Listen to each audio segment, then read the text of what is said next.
Selamat pagi adik-adik, mari kita berdoa. Tuhan Yesus, tolong kami untuk belajar dan mengerti akan firman-Mu. Amin. Ayat bacaan kita pada hari ini diambil dari Keluaran pasal 2 ayat 6. Ketika dibukanya, dilihatnya bayi itu, dan tampaklah anak itu menangis. Sehingga belas kasihanlah ia kepadanya dan berkata, "Tentulah ini bayi orang Ibrani." Nah adik-adik, ketika bangsa Israel menjadi besar dan banyak, maka cemaslah hati Firaun yang baru. Firaun yang tidak mengenal lagi siapa Yusuf, yang telah membawa kemakmuran pada kerajaan Mesir. Dalam hatinya, Firaun yang baru ini berkata, Jangan-jangan bangsa Israel ini akan melebihi bangsa Mesir. Jangan-jangan nanti orang Israel ini akan memberontak. Maka mulailah Firaun memperlakukan bangsa Israel berbeda dengan bangsa Mesir. Bangsa Mesir harus membayar pajak dan harus bekerja berat. Tetapi anehnya, walaupun diperlakukan tidak adil, jumlah bangsa Israel semakin bertambah terus. Maka dikeluarkanlah perintah kepada prajurit-prajuritnya, yaitu mereka harus membunuh semua bayi laki-laki orang Ibrani. Sedangkan yang perempuan dibiarkan hidup. Coba adik-adik, orang tua mana yang tidak sedih melihat anaknya yang baru lahir diambil paksa dan dibuang ke sungai Nil? Maka di seluruh Mesir terdengarlah jerit tangis yang menyayat hati.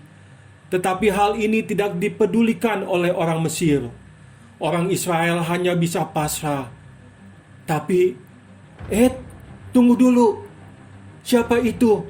Ternyata ada sepasang suami istri Israel yang melahirkan bayi laki-laki yang elok. Nama suami istri itu adalah Amram dan Yokebed. Mereka sudah mempunyai 2 anak. Yang pertama adalah Miriam yang berumur 12 tahun. Dan yang kedua adalah Harun yang berumur 3 tahun. Bayi itu semakin besar.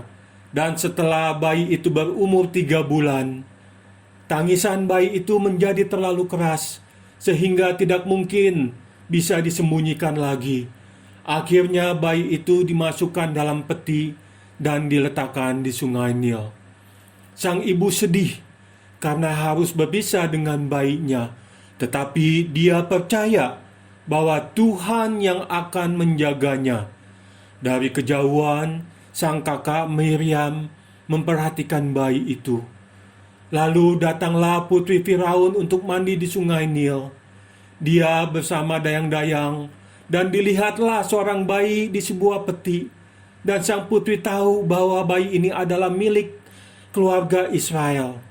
Tetapi Allah menggerakkan hati putri untuk mengambil bayi itu, memeliharanya, dan mengangkatnya menjadi anaknya. Lalu sang kakak Miriam dengan berani berkata kepada putri Firaun, "Baiklah aku mencarikan seorang inang, seorang pengasuh bagi bayi itu." Dan usul itu diterima baik oleh sang putri. Adik-adik tahu kira-kira siapa yang paling cocok untuk menjadi inang pengasuh bayi itu?